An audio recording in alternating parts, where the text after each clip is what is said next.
Les étagères, c'est un petit peu le reflet de nous-mêmes. On y expose les objets qu'on aime bien et les livres qui nous inspirent. Mais bon, pour ça, faut en avoir une. Alors voilà un petit peu mon problème. J'ai cet espace là qui est pas du tout utilisé et c'est devenu un espèce d'endroit de stockage fourre-tout qui est pas très joli. Donc on va essayer de régler ça. Allez, on commence par prendre les mesures et tracer l'étagère au mur pour voir un petit peu ce que ça ferait.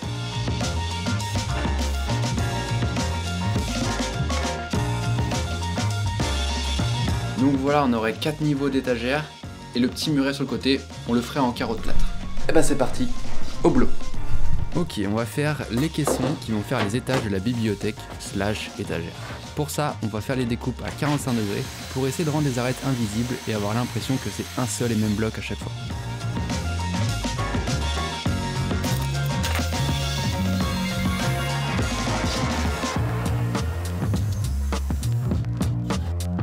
Donc voilà, là j'ai fait un petit peu comme mes kits pour faire chaque niveau d'étagère. Il ne me reste plus qu'à les coller.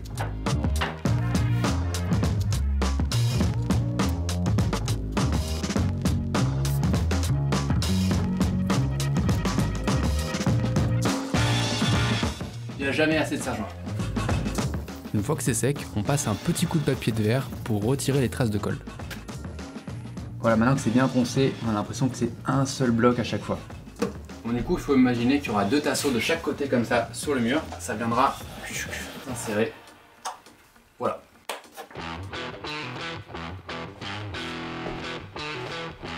Bon, si j'ai fait des caissons creux, c'est aussi pour pouvoir mettre les lumières.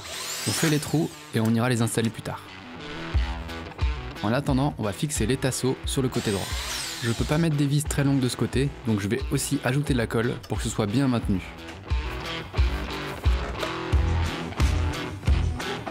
Pour le côté gauche, je vais faire un petit mur en carreaux de plâtre. Donc on coupe ça à la bonne taille et on les installe.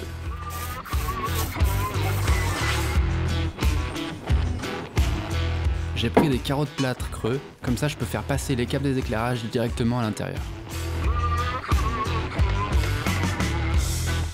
On ajoute les tasseaux comme le côté droit et on peut coller les carreaux au mur.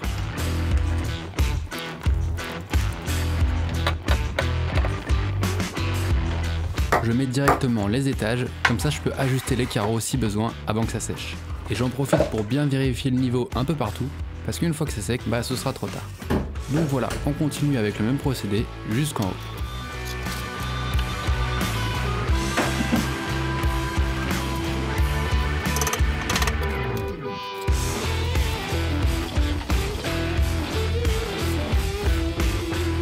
Ensuite, on se fait un petit joint entre le mur et le bois pour qu'il n'y ait aucun espacement derrière. Après, ponçage des carreaux et c'est terminé. Bon, j'aime beaucoup le résultat comme ça en blanc, mais à la base, je voulais mettre une couleur, donc c'est peut-être une bêtise, mais j'ai envie d'essayer. Donc voilà, en fait, j'aimerais bien un truc qui soit entre ces deux couleurs. On va se faire un petit mélange. La peinture ne se garde pas éternellement, donc pour éviter de gâcher les vieux pots, on peut les mélanger pour obtenir de nouvelles couleurs. Et dans ce cas, c'est important de faire des tests pour pas se tromper avant de faire tout le mur. Je vais attendre que ça sèche, mais je crois que je préfère celui-là.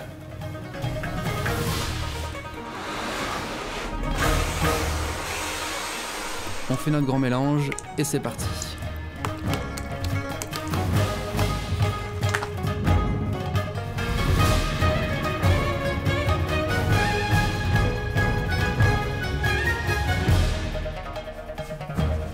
Ok. Voilà, il reste plus qu'à mettre les spots dans les caissons et on devrait se rapprocher du résultat final.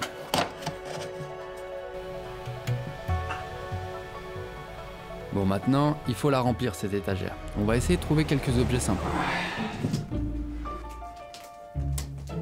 Qu'est-ce qu'on a là? La boule mystique. Est-ce que j'ai bien fait de peindre le mur de la bibliothèque en bleu? Ah! Qu'est-ce qu'on a d'autre? Le moteur Stirling, ici de type gamma. Il fonctionne grâce aux écarts de température. Donc si on lui apporte une source de chaleur, par exemple un bon café chaud, il va démarrer. Son fonctionnement est plutôt simple. L'air chaud est moins dense que l'air froid. Donc en chauffant la plaque du bas, l'air à l'intérieur chauffe et occupe plus de place. Cette pression fait monter le piston et le déplaceur se retrouve au centre. La plaque du haut étant plus froide, l'air refroidit et la pression redescend. Et l'opération se répète. Donc voilà, lui, il vient avec moi. Probablement un de mes livres préférés. Celui-là, c'est un classique. Le contenu est pas très intéressant à lire, mais l'objet est plutôt cool. Donc, il vient aussi. Bon, plus sérieusement, il y a plein de livres dont j'aimerais bien parler, mais ce serait un peu long, donc peut-être pas dans cette vidéo. Après, rapidement, il y a celui-là qui est sympa. Il s'appelle Et si ?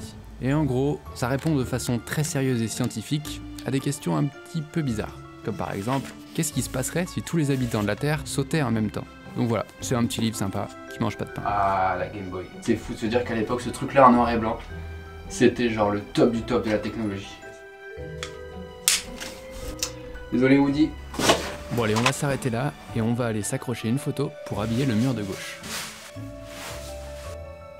Maintenant, il ne nous reste plus qu'à ajouter tous les objets et les livres et c'est terminé.